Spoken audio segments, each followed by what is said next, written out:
परम सतगुरुदयाल के चरणों में प्रणाम करते हुए सभी साधक बंधु बांधव, वैसे तो हम सबके बीच में आदरणीय ढोलुआ महाराज पधारे हुए थे और उन्होंने बहुत कुछ वर्णन किया और बहुत कुछ बताया, तो कुछ रह नहीं जाता है। अग्रवाल साहब ने भी कुछ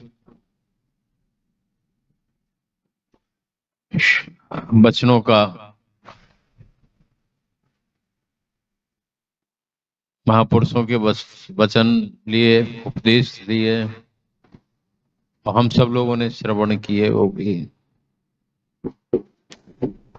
और भजनों के अंतर्गत भी सब कुछ आ गया। बल्कि ढोलिया महाराज ने जो बताया कि तीर्थ कहीं बाहर नहीं, तीर्थों में जाते हैं लोग लेकिन कुछ मिलता नहीं है, वैसे के वैसे लौट आते हैं। मन की संतुष्टि होती है कि हम फलानी जगह गए, फलाने तीर्थ में गए, फलाना गए, लेकिन वो तो नहीं मिला। और वो जब भी मिला है तो बैठने पे मिला है, अंतर्मुखी होने पर मिला है। और सबसे बड़ी चीज, जब हमारे अंदर एकाग्रता होती है, श्रद्धा और विश्वास अटूट होता है, तब हम उनकी सतगुरु की कृपा के पात्र बन जाते हैं और वो सहज में वो भेद प्रकट कर देते हैं जो हमें नहीं पता होता लेकिन हमारे अंदर रहता है, क्योंकि हम उसको नहीं देख पाते।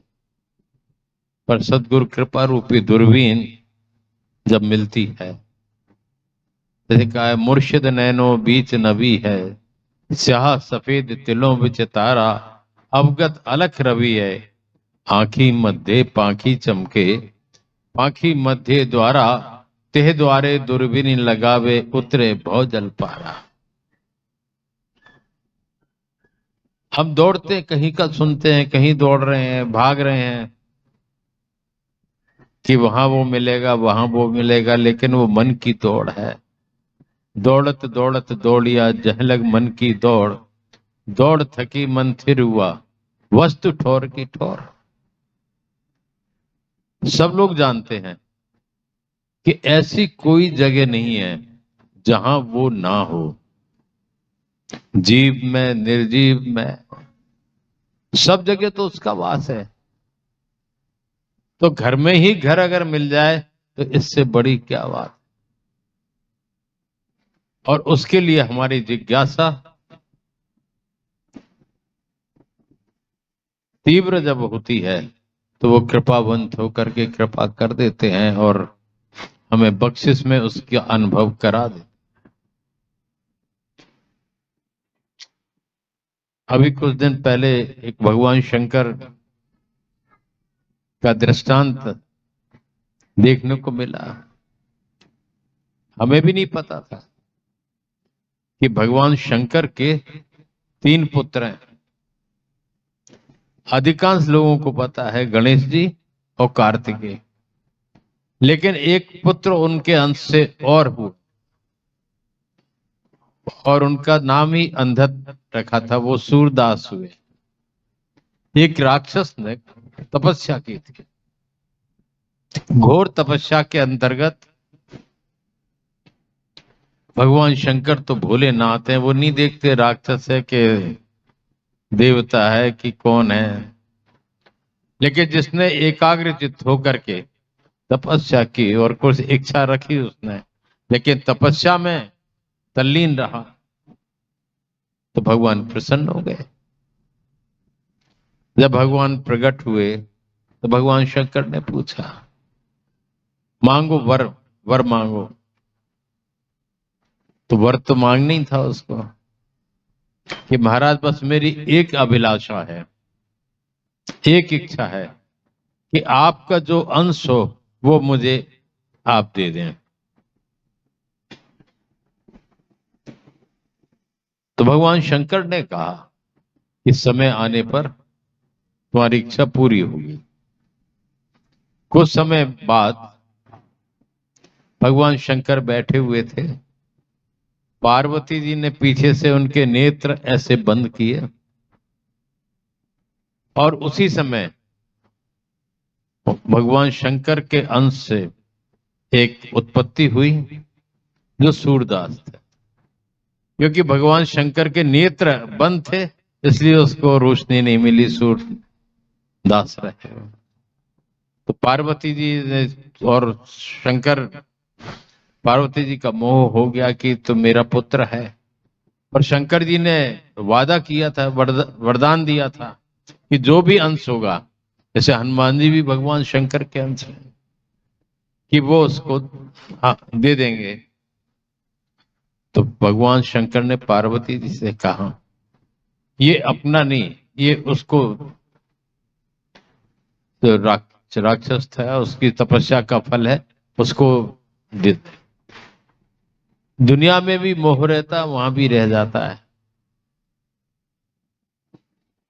तो एक वात्सल्य भाव उमड़ा। पार्वती जी ने कहा कि नहीं मैं तो नहीं दूंगी, ये तो मेरा अंश है, अंधा है तो क्या हुआ, इसको पालन पोष किया। भगवान शंकर ने फिर बहुत समझाया।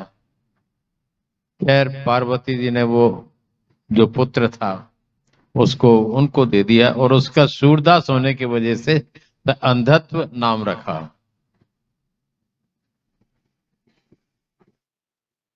जब उसका पालन पोषण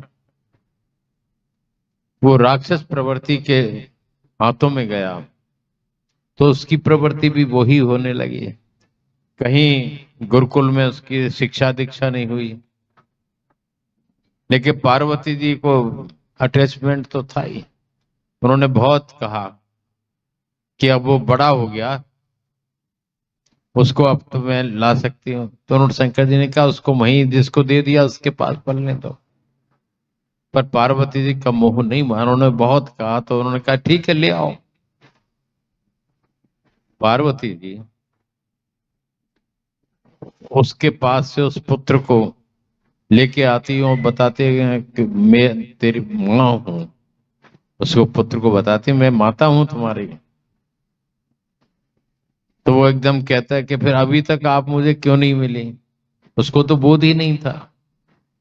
फिर सब कुछ हुआ, वो कैलाश पे ले आया। भगवान शंकर ने फिर कहा कि इसको वहीं भेज दो, इसके अंदर जो गुण हैं वो गुण ना होकर के अवगुण में बदल गए हैं और राक्षस प्रवृत्ति इसकी हो गई है, तो अब आपके लिए नुकसानदायक है। फिर भी मोहब्बत उन्होंने कुछ दिन रखा। तो उसके अंदर क्रोध की बहुतता थी, क्रोध बहुत था, अहंकार बहुत था।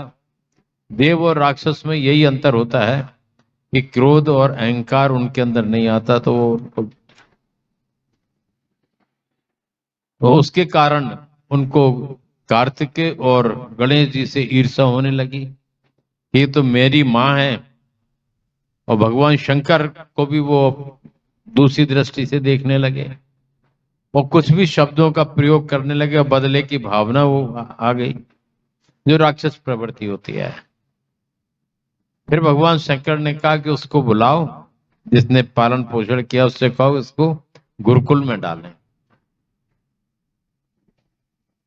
तो पार्वती जी को भी लगा फिर तो आपस में लड़ जाएंगे, उससे अच्छा गुरुकुल में पहुंचे तो कुछ अकल आएगी, बुद्धि आएगी। उसको बुलाया तो वो ले गए, उनके आज्ञा अनुसार उन्होंने उसको गुरुकुल में डाला। पर उनके गुरुजी थे शुक्र ऋषि, उनके अधीन वो रहा।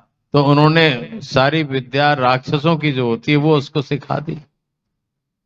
अब तो और अहंकार बढ़ गया।